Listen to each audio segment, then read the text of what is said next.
Hello and welcome to Weekly MTG. I'm your host, Blake Rasmussen, and we are coming to you from some different locations today. Believe it or not, lightning struck our building, and so the power's out. And we are doing this from home for that very reason. But don't let that stop you from sticking around because we have a fantastic show today. The one and only Dave Humpherys is here for the second week in a row. Welcome, Dave. Thanks for coming back. Yeah, hey everybody. We are going to talk all about the big score today, which is the subset of cards that represents kind of the epilogue, the stories that have been up on the website dailymtg.com yesterday and today. If you haven't read them yet, I highly recommend that you do go read them. We're not going to dive too deep into the story in this, but the very nature of the big score and what we're talking about means that you will get some story spoilers as we're going through this. So if you want to read those stories first, come back and watch us later. Totally fine. We'll see you then. But if you want to stick around, we'll keep the spoilers a little light. So today for previews is all about the big score. If you haven't heard of the big score yet, Dave, can you tell the folks at home a little bit about what the big score is? Right, so you touched on it a little bit, right? So this was originally planned to be an epilogue set, sort of like March of the Machine after Aftermath, right? So this is taking a look at right, we were sort of going to end on like, oh, the vault's opened, and this is very much focused on what was the cool thing in the vault, like why was this heist even taking place? Also looking back, this is like a story arc that's been going on since Wilds of Eldraine to the current set. Outlaws of Thunder Junction. So yeah, it was sort of both like catching up, like what was in the vault, what was going on here, what was kind of the aftermath of the vault being opened, as well as taking a look back at some of the sets of the arc. Right, so right, we have up here on the screen, a bunch of the cards that you've seen from last week. We touched on it a little bit. So like you see the first card here, this Human Artificer. Right, you actually see the vault in the background. Just to, like we hinted at a little bit last week, but yeah, pretty much all the sentient characters that you see here. This is now taking place after the vault has been opened. These are right. These dinosaurs weren't in the vault. They have. I don't know why they're here, but this is all the stuff you're seeing here is stuff that's like now transpiring on Thunder Junction after the vault has been opened.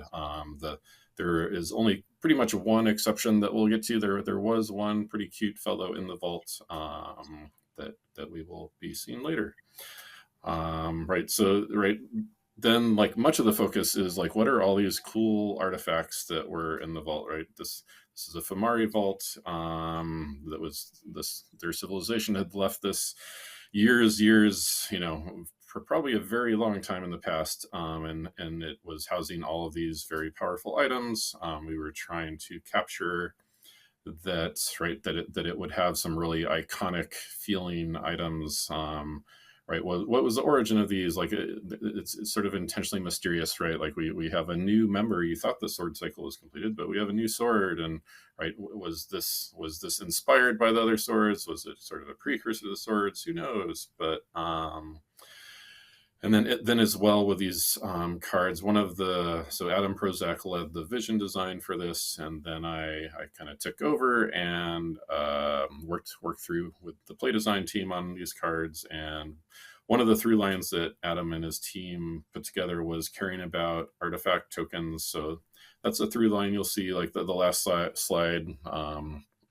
Like you may have noticed, like that there's the dinosaur makes an artifact token.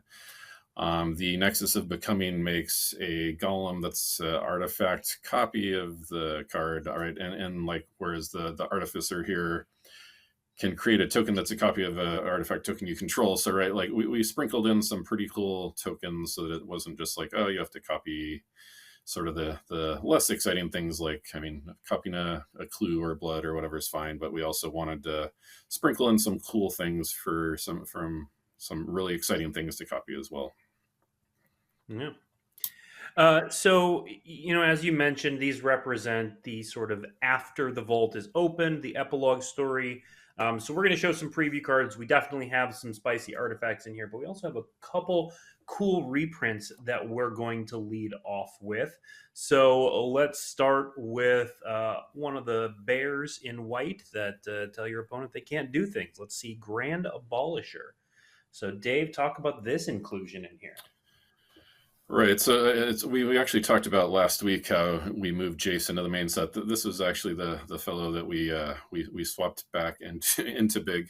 In case you were wondering, I mean I guess I didn't say explicitly. So right, these cards are all showing up right in collector boosters and in play boosters. They're in the list slot. So about in the play boosters, about 1 in every 5 packs will have either these 30 big score cards or one of the 30 big score cards or a special guest. Right. This is just a popular card. It's actually been seen a couple reprints and versions recently, but yeah, there's a lot of demand for this card. It's a nice, just like I want to do my thing and not have you interfere with it on my turn. It was also sort of a nice fit, just in terms of with a set like mounts are one of the types of cards that like it's kind of a feel bad if your opponent like you mount and then they kill it after you mount. This just sets up some protection for you on your turns.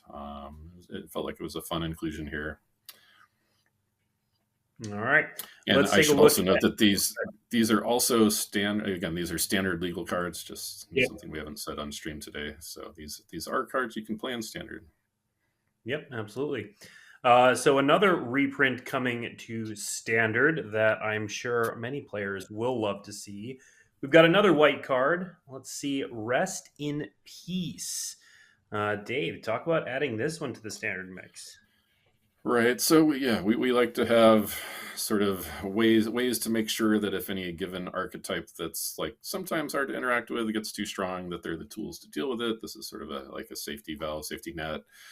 Right, Rest in Peace, I think, came out with Return to Ravnica. It's been a pretty popular card in dealing with, take your pick of Phoenixes or whatever else. Like right now in Standard, this might be a welcome tool for some of the Aftermath analyst decks coming up that are just filling their yards with lands faster than you can keep up.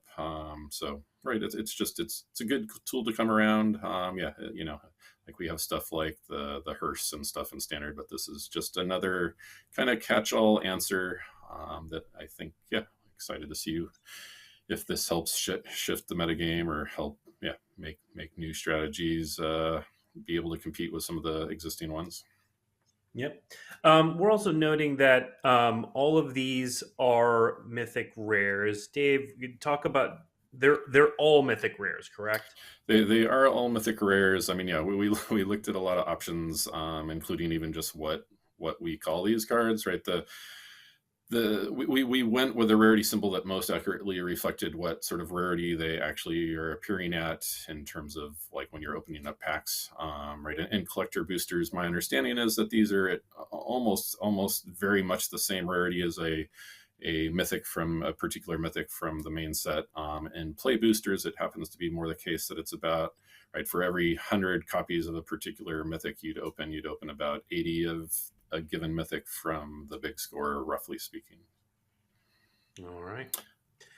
But yeah, I will say that a lot of these were all sorts of different rarities, and there were originally 50 of them. We trimmed them down to our 30 favorites, the ones people like the best, the ones that did feel the most mythic. But some of them are a bit of a stretch, right? They reflect more the actual rarity than maybe the original design of the card.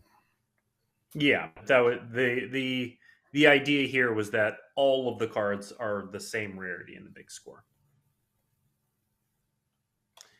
All right, let's take a look at our next preview card. So this is our first new preview card. This is World Walker Helm.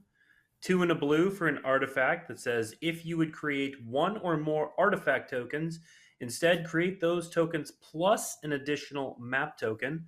And it's got that activated ability at the bottom. 1 and a blue, create a token that's a copy of target artifact token you control. Dave, tell us about this card. Yeah, so this right, so this is called back to Lost Caverns of Ixalan, right, with the map tokens, and the artwork sort of being inspired of that setting. Again, we have the copying an artifact token, as I've mentioned, is definitely a bit of a through line. Just right, trying to give cards that care about that, and in various colors where you can make those sort of decks and try this new take on sort of a build around nature of cards and finding things that are fun to copy. Right, the map tokens were just kind of a fun add. We've done a number of cards that, like, whenever you make a token, you get something else, and right, that map tokens are generally a pretty fun card to have around in the environment, buffing your creatures, getting your lands, sort of smoothing out your draws. Yeah. The next card, kind of, Dave, you like me have been around Magic for a very long time. This next card evokes memories of a card that was at one point emergency banned. Um, so it kind of blew my mind that we're printing this. But tell the folks at home about Memory Vessel, which is pretty similar to Memory Jar. Very much inspired by Memory Jar.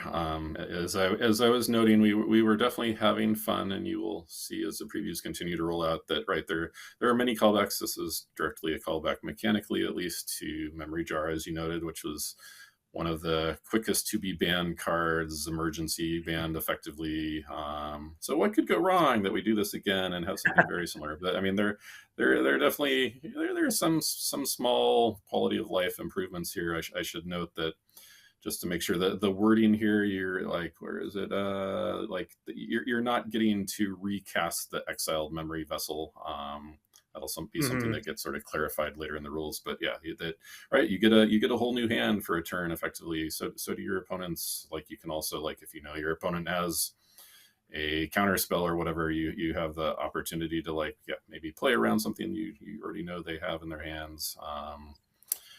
And then it's sorcery only, which is a different. But yeah, the mana cost, some of the stuff going on here is pretty similar to the original. I certainly hope this card does not create havoc in the way that card created. But yeah, we put it through a bunch of tests. We certainly knew that, right, it's not like we're gonna go revisit a card without giving it a bunch of scrutiny and play testing. So we did that. Yeah.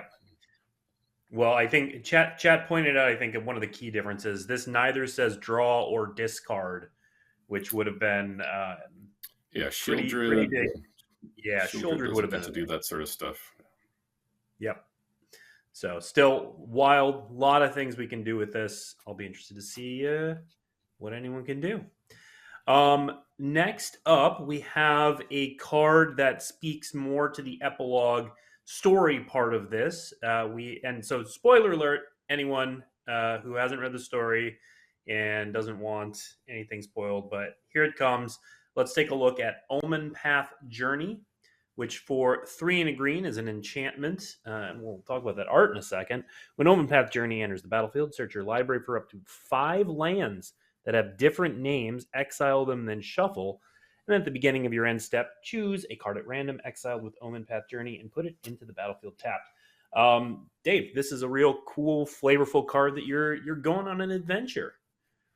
Going on an adventure with your new buddy Loot. Right, so yeah, like, just in general, like, without giving too much away from the story, like, I think, what is it, when Jace is sort of looking into Loot's mind for his name, he's realizing that, oh, Loot, like, I'm seeing a vision of, like, a whole bunch of, or map of a whole bunch of plains and Omen Pass, and I'll sort of leave it at there. But right, so that, right, this is right, we're checking in later in the story, and here Jace, Vraska, and Loot are going on a journey represented by various lands that you're getting to pick and choose, and creating a sort of a little mini library of lands. You can get your Tron or whatever you're going to get with it. And you get them one at a turn. It's sort of like a super rampant growth that keeps rampant growthing.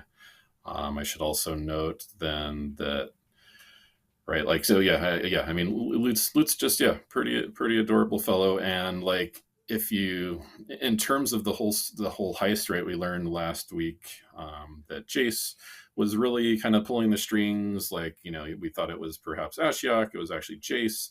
Jace didn't necessarily even care that much about all this cool, awesome stuff in the vault, right? All these powerful, super powerful artifacts and etc. Like, right, Jace's real motivation was loot, and that's about all I can say. That is about all you can say. Go read the story. It really is wonderful today.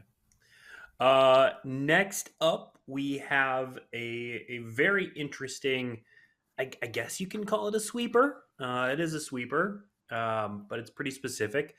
Let's see. Pest Control, which for white and a black is a sorcery that destroys all non-land permanents with mana value 1 or less, and it has cycling. Dave, tell us about this card. Yeah, so I mean, yeah, this was a card that came through. People really adored this, unless they were people who like playing with tokens a lot, I guess. But right, I don't think we quite realized when we were putting this card together how impactful it might be in standard. Right, with the Knight Errant of Eos deck running around, which pretty much most of its cards are 1 mana value or less. This is certainly going to be a good check on that deck, at least after sideboarding. Unclear how much it goes in main decks. Right. I mean, again, this is, as I alluded to, this is a card that doesn't super look like a mythic, but like we knew it was a role player. We knew we tested it a lot. It was, a card people sort of adored. We'll see. I mean, even the Knight Errant of Eos decks like have been adjusting up their curves with like enchantments and stuff that can perhaps work around this a bit. Excited again to, right, I was talking about sort of answers and checks on formats. This is a pretty real check on somebody that's just trying to spam out a bunch of stuff and win more quickly than we'd maybe like. Yeah, and not only that for standard, but Chad is pointing out a whole bunch of ways this impacts older formats, all the way back to even vintage potentially, where it wipes out Moxen and that sort of thing. Yeah. This hits a lot of stuff. Yeah, I mean, especially as you go back further in the formats, a lot of those decks tend to be even lower curve decks than anything with a smaller card pool. So yeah, it's definitely got potential in a lot of places. And I don't know what's going on with it. Like the varmints are getting destroyed here. I don't know, but Dave's not in charge of the story or the flavor. Yeah. I'm the gameplay guy. Yeah. He's the gameplay guy. All right. So speaking of gameplay, that's a fantastic transition. So that covers all of the preview cards that we have. We are going to talk about a few cards that were revealed this morning on other outlets real quick. We're going to go through a few of them from Big, and then we're going to spend the rest of the time talking about the draft archetypes of Outlaws of Thunder Junction. So you'll definitely want to stick around for that. But let's take a look, producer Sean. Since we talked about loot, can we bring up Loot, the Key to Everything, which was previewed as part of the story this morning? So here is what all the fuss in Thunder Junction was about. This is Loot, the Key to Everything. Costs a green, a blue, and a red for a legendary creature, Beast Noble. It's a little 1/2. It's got Ward 1. The beginning of your upkeep, exile the top X cards of your library, where X is the number of card types among other non-land permanents you control. You may play those cards this turn. Dave, what's going on here with Loot? Yeah, I mean, right, we kind of just want to do something kind of fun and special and build around-y. Right, I don't even remember the exact origins of this card. Probably a collaboration. It's maybe not a coincidence that Adam was the lead of the vision for this set and the lead for One Will Be All, which brought us Atraxa. But yeah, like I think just the idea of like trying to have a bunch of different permanents, bunch of different card types, right? Like this felt like a fun angle where you in deck building as your commander or just as an inclusion in a 60 card deck, just trying to play up the idea of having a bunch of different card types in your deck. And that you'd get rewarded for a diversity of things rather than like going all in on one thing. Yeah. All right, let's take a look at a couple other artifacts that were previewed this morning. So we've got, oh man, and I got the names wrong earlier. Why don't you throw it up on screen, Sean? Legion something. There it is, Extruder. Legion Extruder. When it enters the battlefield, it deals 2 damage to any target. 2, sacrifice another artifact, create a 3/3 colorless golem artifact creature token. Dave, tell us about Legion Extruder. Yeah, this I think we were largely hoping would sort of fit into some of the sacrifice decks that have been around, like the Oni Cult Anvil type style decks that have faded out a little bit. Right, that you're able to sort of upgrade your stuff into sort of more formidable tools. I mean, we also have some golems here as a callback to like anybody that's like enjoyed their various like golem splicer type style decks for other formats as well. So yeah, just kind of a card with a reasonably high floor of removal, and then yeah, you can sort of start cranking out some other more meaningful threats than some of the that deck has necessarily access to in terms of like usually more just making 1/1s or whatever. Mm-hmm. Speaking of meaningful threats, another card that was previewed this morning was Simulacrum Synthesizer, that will create what we've all started calling Carnstructs. Dave, tell us about Yeah. that card. Right. So Karnstruct's definitely, I think, from what I remember of play design, working through a bunch of these cards, Karnstructs is, yeah, we were calling them the 0/0s that grow with each artifact, were definitely one of the more powerful things to be copying with some of the cards we were talking about earlier. So those are good creature or artifact tokens to be copying. But yeah, this is right. This is giving you a little bit of smoothing with a scry, and then rewarding you for playing big artifacts, right? Like some danger of these is like just kind of spamming the board with a whole bunch of small stuff. But yeah, we also wanted to make sure we were incentivizing big, cool artifacts, not just a board that's just accumulating with a bunch of cardboard, as it were. So, Yep. All right, makes sense. I think there was one other card that was previewed. Oh, yes. This one has a name that is obviously pretty historic in Magic. So another card that was previewed this morning is Lotus Ring, which has a lot of 3s on it. It's an artifact equipment, costs 3 mana, gives equipped creature +3/+3 vigilance, and tap, sacrifice this creature, add 3 mana of any one color. Dave, tell us about Lotus Ring. yeah, I mean, as I think many people here can gather, this was a callback to Black Lotus, right? We sort of were having fun with the sacrificed. Add 3 mana of any color is very appealing, enticing words, and yeah, what would the translation of that text be to an equipment, right? And like yeah, it's came out as this very aesthetically pleasing card, as you mentioned, with a bunch of 3s, and this is kind of where we landed.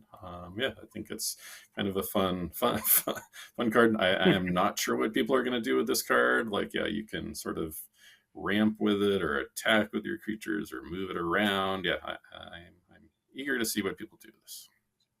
Yeah. All right. Now, there are more cards being previewed from the big score throughout the day. If you're looking for where they are being previewed, definitely head to dailymtg.com and check out the Where to Find Outlaws and Thunder Junction previews article. So there'll be more throughout the day. So we're not going to go over the whole set of the big score, but keep your eye on the internet. Instead, we are going to use the rest of this time.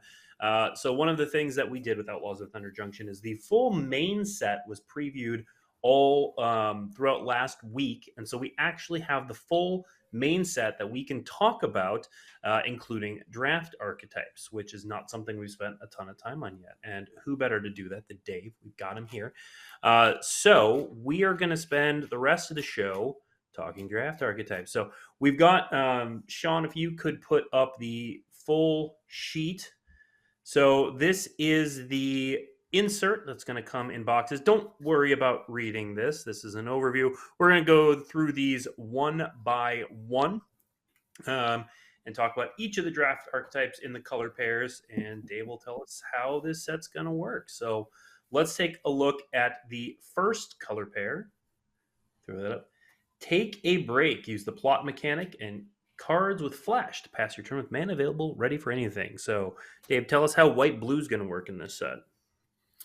Right. So white blue, you've probably, some of you have seen the uncommons. I think both reference, right? If you end your turn without playing a card from your or casting a spell from your hand, then you're going to get some sort of bonus. Right, this is actually kind of a fun one to have up here. It's like, what's the best way to explain this archetype? Where it's like kind of you kind of do nothing or whatever. And I think I actually got some inspiration from an 80s song a bit with a train conductor, but yeah, just take a break. You're taking it easy. Right, that's sort of the more appealing hard work out there in the deserts. But yeah, like in more seriousness, right, you're relying pretty heavily on the plot mechanic here in cards with flash, right? The plot mechanic, you're plotting the card, so you're not casting a spell from your hand, so then you get the triggers. On the later turn, you're also not casting the spell from your hand, so you're able to get the triggers that are set up in the archetype. Then there is as well a bunch of cards with flash more than normal, like the Holy Cow and other similar cards, so that you can pass and leave up mana. So yeah, you're kind of on guard. A lot of the blue color pairs are tying into plot, and plot was definitely one of the cards we definitely wanted to highlight here. It's very, very novel and has some pretty cool gameplay stuff going on with it. Yep. Island Go. Best way to play Magic on your opponent's turn. All right. Let's take a look at the next archetype. Crimes. This one's exciting. And we're just going to keep the Oko art up here for the people. Fun fact, the Oko standees at the last MagicCon disappeared rather quickly once the show was over. Anyway, we're just going to keep the Oko art up here because it's great for reasons. Black Blue Crimes. Tell us about Black Blue, Dave. Yeah, so this is where we centered our focus on crimes. Again, crimes are when you're targeting your opponent or their stuff, for short. This is right. Blue and black have a lot of cards that do this. Again, counter spells, hand disruption, kill cards. Right, blue and black are really good at this. Black and red's also pretty good at this, but right, this is where we put the most payoffs. This is also like blue and black. We felt like we could set up where these tend to be a color pair that often is a little bit like more methodical and slow. It's like not usually one of the fastest color pair archetypes. So we position this where, right, we're going to pay you off, like, you do a crime, get a reward, do a crime, get a reward. And it's sort of like over the long term that really starts to scale up and matter. And like that you kind of like slowly pull ahead, and it's kind of the long game of your heists. And it's definitely a fun archetype, right? Like, again, you're also getting to play with a lot of the cards that you traditionally want to play with, like, removal cards and like cards you often think of as like these are the types of cards you traditionally want in a draft deck or sealed deck. All right, let's move on to the next archetype. We got 10 of these. We might as well go through all of them. Next up, we have, speaking of black-red, Outlaws. Dave, what's going on with black-red? Right, so when you're drafting black-red, you definitely want to be paying attention to your the subtype on your creature cards. Right, there are a fair there are a fair number of cards that are going to reward you for having as many of these creature types as possible. Again, just as a quick reminder, like Outlaws are a batching of these 5 creature types. There are quite a few of them, like almost to the point where, what is it, the card called Shoot the Sheriff or whatever is questionable card to even have in your deck because there's so many Outlaws here. But right, so like, I think we have like a fairly low rarity card that has like affinity for Outlaws. That's like one of the big payoffs. And then like the black red, Vial Smasher is like doing 1 damage to your opponent every time Outlaw enters. There's definitely a bit of a, like, Outlaws can be a pretty fast deck and kind of plink away at your life total. Right, I should also like that the Vial Smasher is also committing crimes every time you play another Outlaw. So yeah, it can kind of flinks you down pretty fast, attacking you, hitting you with other damage. And that's what this deck's mostly all about. All right, continuing to move around the color pie. Dave, tell us what's going on in the red-green archetype. Red-green, as we often do, is in this case about power 4 or greater. There are some subtle differences here in that we wanted to make sure that the mercenary tokens that can activate as a sorcery to give a creature +1/+0, that those can get in on the party here, so that, right, a lot of the triggers are, say, at the beginning of combat, or at times such that you would have been able to use the mercenary token to buff your stuff up to power 4 or greater, and then, as is often more the case when we go into this archetype, right, you can be rewarded for like pump cards and auras and equipment and other ways to get your creatures up. And then green's just really good at it anyways. Green naturally has a lot of 4 power creatures, and then you want to prioritize those more than usual in your draft pick orders or in building your sealed deck. And I should say, so I don't forget to say it somewhere, with all these color pairs, right, like, especially the way I like to design things, like these are things that you can do and you'll find the rewards for, but you should not feel limited to doing these. Like, you can do red, green treasure or red, like, there are cards that are meant to be paying off other things. And I think it's pretty important for the experience and the replayability and longevity of the format that there are definitely other things you can do than just what's being suggested here as a thing that you can do and won't feel too bad about afterwards, right? That these things will generally be worth it, but there's plenty of other things you can do. Mm-hmm. All right, and let's move on to green-white, which is focused on mounts. Right, so mounts are creatures that you can, a bit like vehicles that you can crew. They're, like, unlike vehicles, you can always attack and block with them, and then, but yeah, you get rewards by tapping creatures to saddle them, and then right. So this deck, in some sense, needs to be poised where you're going to be able to attack. Right, if mounts on defense, not so exciting. Mounts on offense, pretty exciting. So yeah, you want to position yourself to be, playing creatures. Right, we have a few creatures, not a ton of creatures that are, maybe getting rewarded for being tapped at like higher rarity. We have like some explicit like cards that help you find mounts, rewards for having mounts, right? Like the green-white. One of the green-white uncommons is, right, like getting bigger for each mount you control. So you want to have certainly enough mounts in your deck that like you're going to get payoffs. It's not like your whole deck has to be mounts or anything, but right, we wanted to play up this new creature subtype and the new mechanic here, and this is like green and whiter, kind of our heavy creature colors, and it made the most sense for them to be all about mounts. All right. And round we go. Let's move to white-black. Your permanents are here for a good time, not a long time. Tell us how that plays out, Dave. Right. So yeah, this one it was tempting to call this like sort of a sacrifice deck in the description, but like white really doesn't do a whole lot of sacrifice. So yeah, this is, I think, what we felt was the most apt description, right? Like this deck is likely to have like creatures with death triggers or creatures with enters the battlefield triggers, right? Like that you're getting a lot of the value out of the creatures. Like it might be a 1/1 that creates something, or a 1/2 that dies into something, right?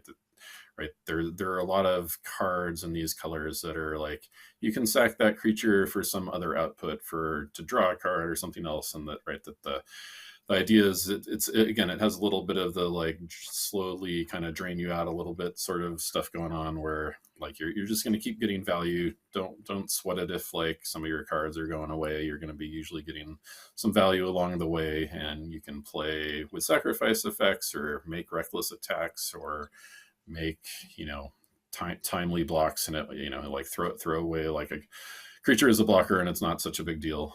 So we've done stuff like this a fair bit, and yeah, it's just looking to get stuff on the board and get value out of it over a long haul. All right, next let's take a look at the blue-red archetype. Second spell. Tell us how that plays out, Dave. Right, so blue-red, is very much about casting 2 or sometimes at higher rarities more spells in a turn. This one was like almost one of the starting points of the set in some ways, right? Like the plot mechanic is very much all about like having big explosive turns. So we knew we wanted this right from the start, right? Again, this is tying into plot where you can plot a card, you can plot a bunch of cards, cast them all at the same time, kind of have cool explosive turns that maybe your opponent can't quite be prepared for, right? As I said, like plot's kind of cool in that like, you can maybe play around removal, you can maybe like sort of set up combinations of text or synergies working together. So yeah, blue red, like it's kind of funny that blue white is about no spells and blue red's about 2 or more spells, but actually those kind of work pretty well together, right? Like the blue cards that are in the space, well, it's like you take one turn to kind of take a break, and then you take your next turn to do something, like multiple cards at a turn. So they, while they sort of seem like opposites, they actually like play pretty well together, and like you get to kind of, in your draft, you can kind of even like kind of pivot between one and the other depending on what's open, or be playing both cards referencing both these types of things, and they play pretty well together too. All right. Let's throw you a curveball and move on to black green, which is nothing at all like blue red. Creatures in the graveyard. How does this play, Dave? Right. So yeah, like pretty much with all our sets, I want to have something that cares about the graveyard. The graveyard's just cool, too cool a design space not to have stuff that matters there. Like green, black are the colors that most care about the graveyard. So something like often this ends up being a color pair where like, let's do some graveyardy stuff if we don't already have like explicit mechanics that want to be caring about things there. Right. So we have, right, like we have Honest Retstein, which is a really one of our best gravediggers we've probably made at lower rarity. And we have like the green black sorcery is getting back a permanent to your hand and a creature to the battlefield. Right. So it links again, all these mechanics and color pairs hopefully link into other colors, like we talked about attrition. So like attrition's like, oh, this isn't right, kind of like some of the cards that are in the attrition space. It's another way to like reuse and keep getting value out of creatures. Right, that you can maybe do a little bit of reanimator sort of stuff. You can maybe self-mill. You can, right, there are all sorts of ways to get creature cards in your graveyard. And then we have a bunch of cards, although maybe less so than some of the other color pairs, but cards that are rewarding you for having like specifically creature cards in your graveyard and getting value and getting strength out of creatures in your graveyard. All right. Next up, so we talked about black red mercenary, or not mercenaries, but outlaws. We have another aggressive take here with white red mercenary aggro. Tell us about this one. Right. So red white's often one of the aggro color pairs in limited, just by the natures of the strengths of these two colors. We did want to heavily tie into the mercenary tokens. So again, the mercenary tokens are tapped to give +1 to a creature as a sorcery. Right. So rather than just being an all out, like too focused on speed, I mean, certainly like we're always trying to be wary of how fast the format can get. We've certainly had red white be a little too fast in some recent formats, or the formats be a little too fast.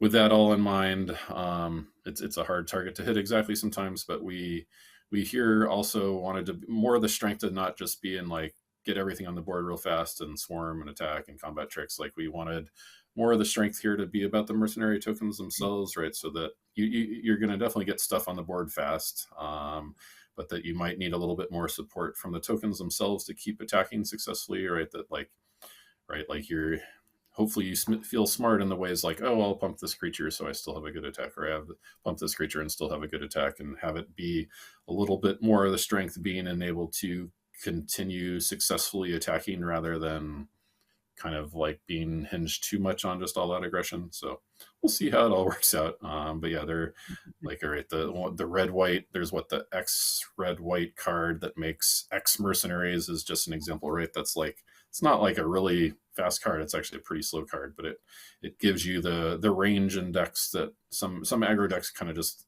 lack range, that they either hit really fast and hard, or they don't have much of a chance in the late game. And that's certainly also another thing, just as a general design premise, we're always looking for ways that it's not it's not super fun if it's sort of a foregone conclusion that somebody just either wins in the first 5 turns or they lose just by the nature of their color pair, and giving more range to this deck and more strength in range.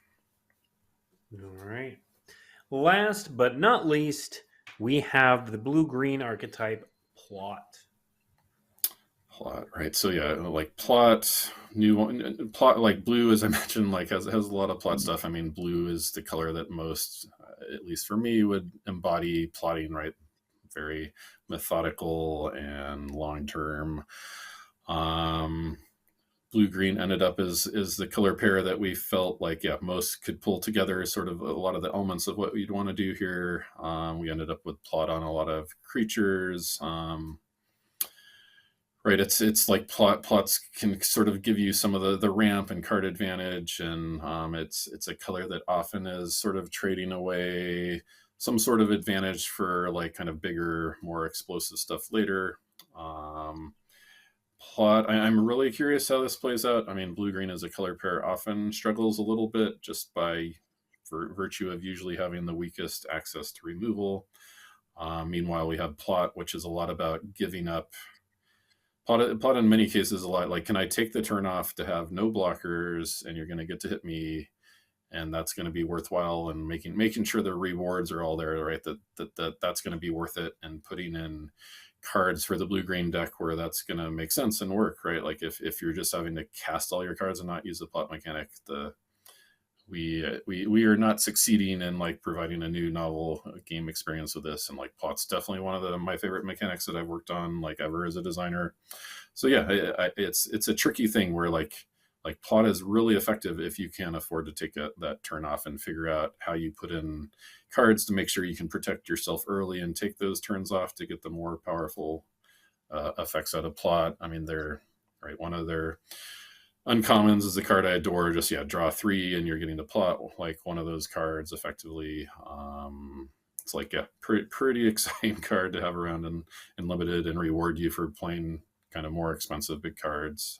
And then was it the blue green bear guy from Strixhaven, I believe, originally, presumably, is pretty adorable and fun, and just that's a fun case where that's one of the signposts we often like to be super clear on what it is, and like we also adore that card enough that we wanted to sort of broaden the appeal there and have it do cost reduction for other cards. Hopefully it's not too confusing, but like plot is what this color pair is all about for limited, but we wanted that card to be more appealing as say a commander card in general for Magic, so it's got some other text there too. Yeah. High praise that plot is one of your favorite mechanics that you've ever worked on. So there's a lot of fantastic mechanics in your repertoire. So looking forward to playing around with that. All right, let's move into questions. Chat has graciously put a bunch of questions right up front for us to answer. Before we jump into grilling Dave about all things OTJ, I saw a couple frequent questions about the big score that Dave talked about at the beginning. We're just going to cover real quickly. So the big score cards are standard legal. They are found in both play boosters and collector boosters. In play boosters, they are found in the slot that is dedicated to the list, which shows up at about one in every 5-ish packs. There are 30 cards in the big score. 10 special guests. So about 1 in every 5 packs, you'll get either a special guest or one of the cards from the big score. And again, they are all standard legal. Okay, so that covers the big score. Dave, we got a couple good questions about limited. I don't know if you want to spoil this, but are there any hidden archetypes in OTJ? Think spider spawning and that sort of thing. Yeah, I mean, there are always some hidden archetypes. I definitely would not call them out here necessarily, but yeah, it's. I will say hidden archetypes are always a little bit tricky in terms of like spider spawning as an example, where I'll talk about like floor and ceiling. Right? Like the floor on that card is so low, so it like sort of all silos into one deck. It gets a little bit tricky to deliver on that, especially when people are playing as much draft as I think they are these days on Arena and wherever else. But yeah, it's like we always try to make sure there are other things you can do, whether it's some of that is just emergent stuff through like 3-color decks, which was also the case with spider spawning, I think mostly. But yeah, that there are other subtle things you can do, like I mentioned treasure.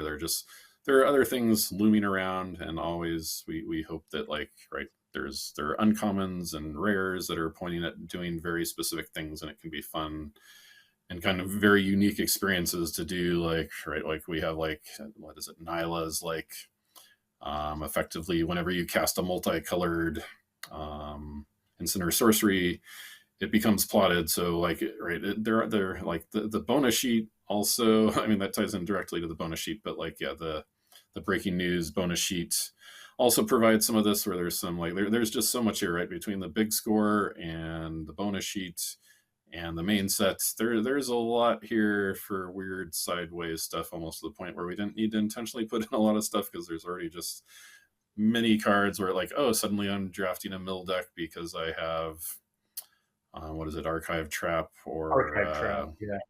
or grindstone, or like, yeah, Mhm. there's a lot going on with a lot of different kind of cards that are telling you to do very specific things.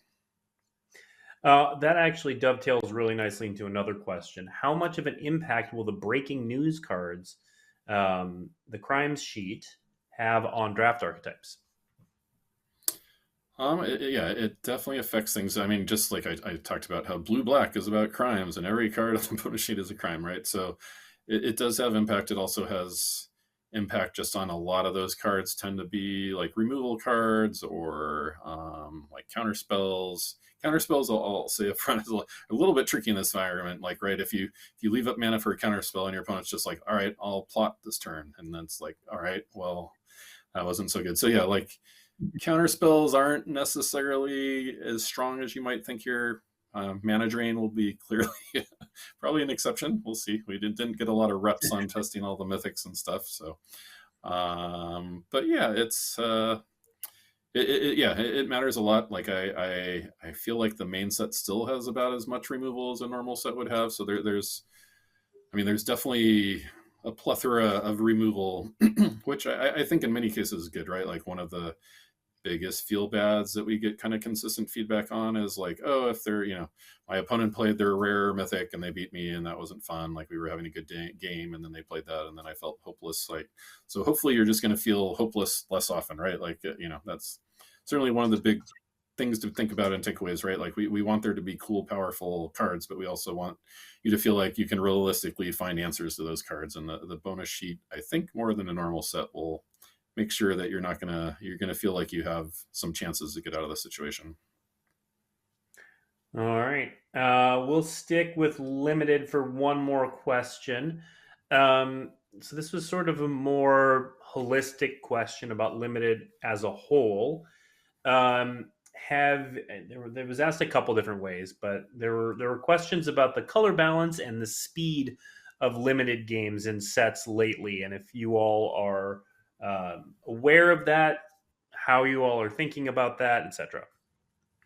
Yeah, we're very aware of that. I know, like, some of the first graphs and stuff went up, I was like already sharing that the morning they went up, right? Like, we're not necessarily out there and loud and talking about it all the time, but yeah, we see all that stuff. We've heard all that stuff. We know there's a concern about play draw disparity, like that, right? In the last, whatever, many of the most recent sets have had the biggest play draw disparities, right, where you want to be on the play.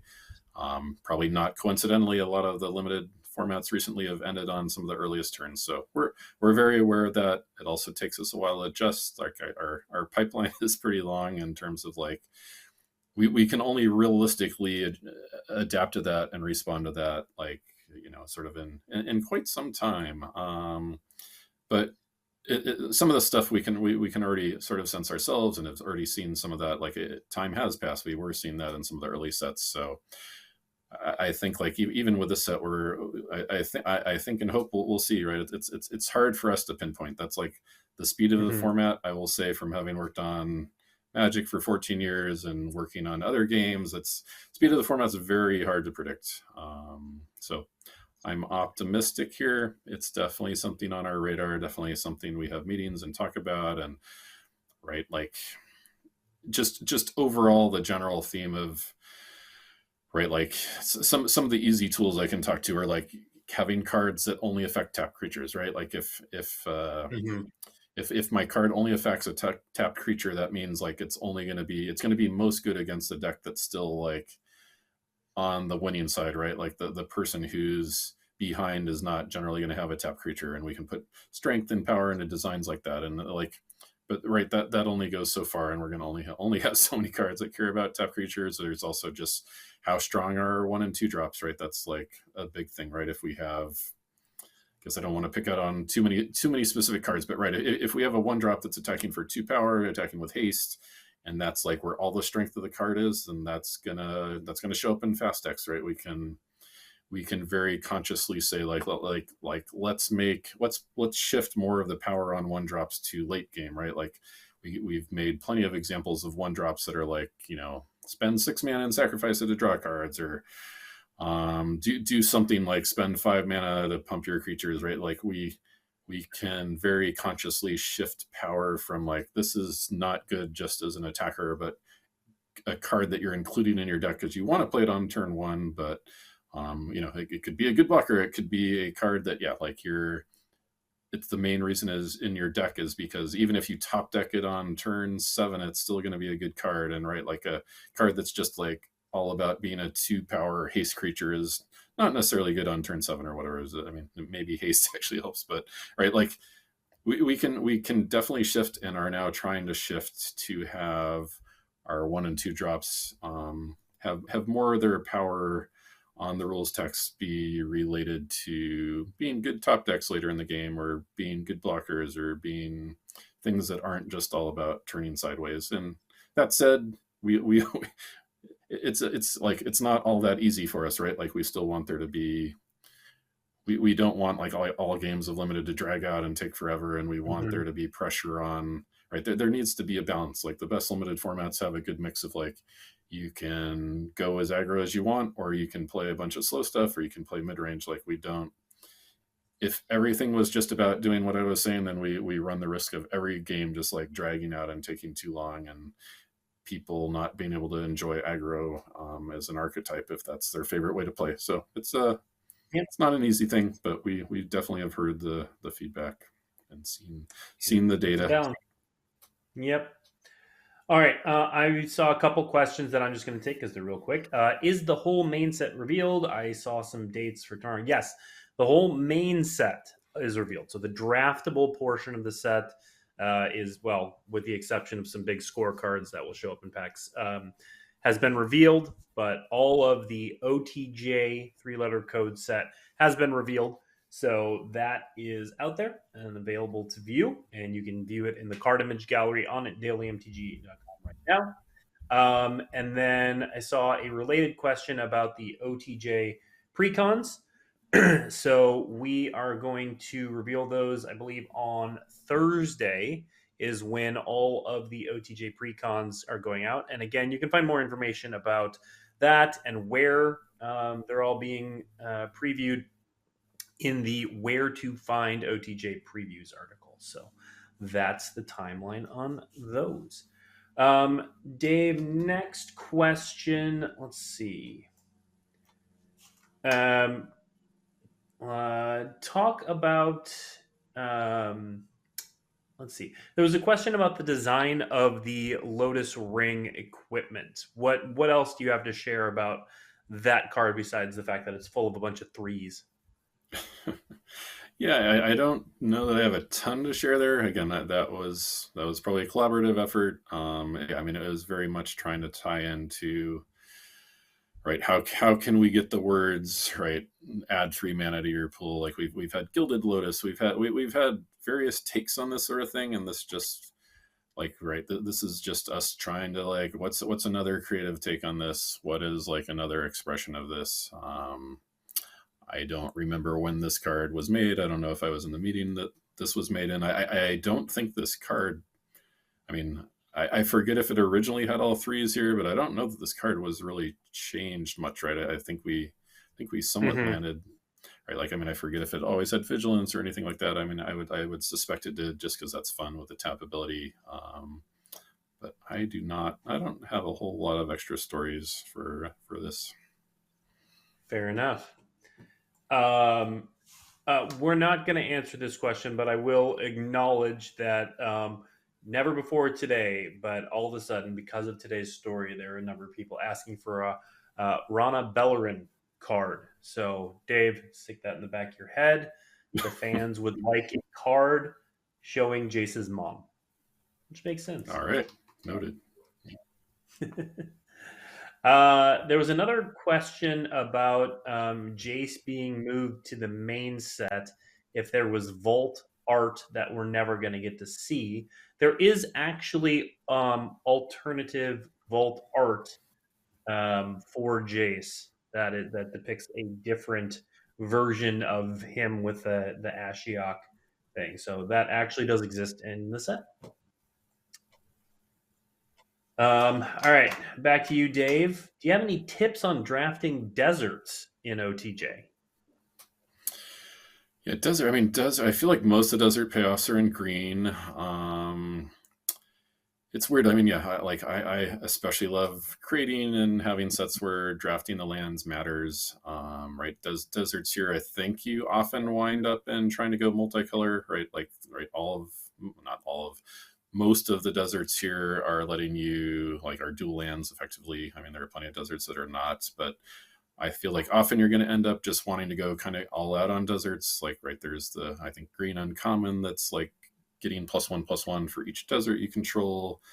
Some of the stuff's higher rarity. I don't know that you want to go looking for deserts. It's kind of like if you see the right cards, then you go into it, and then you need to make sure you end up with still if you draft 10 deserts, you need to make sure that you end up with enough actual playables for your deck, because the deserts commit crimes. I think you want to prioritize taking cards that have crime triggers.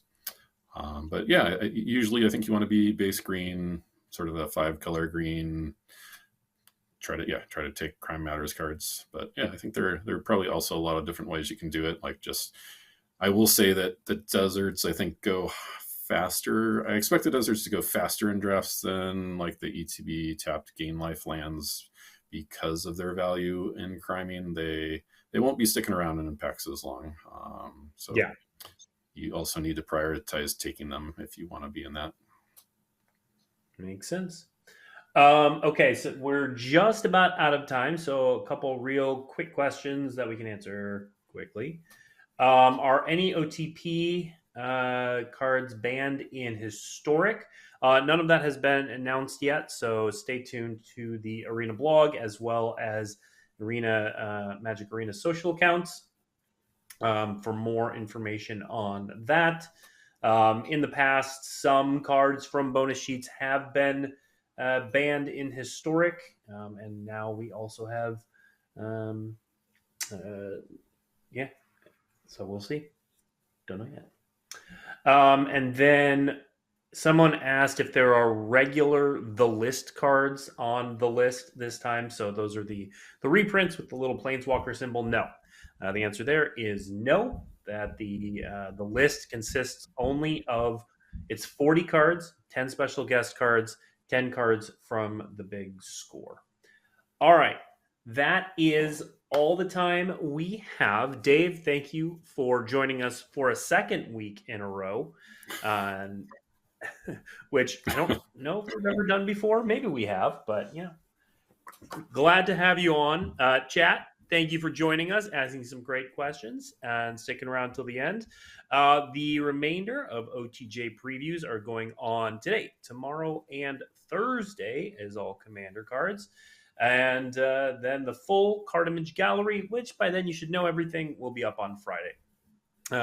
Next week on Weekly MTG, hopefully we'll be back in the studio, and we will be cracking packs to just take a look at what the experience of opening OTJ is like. So thanks for tuning in, and we will see you next week.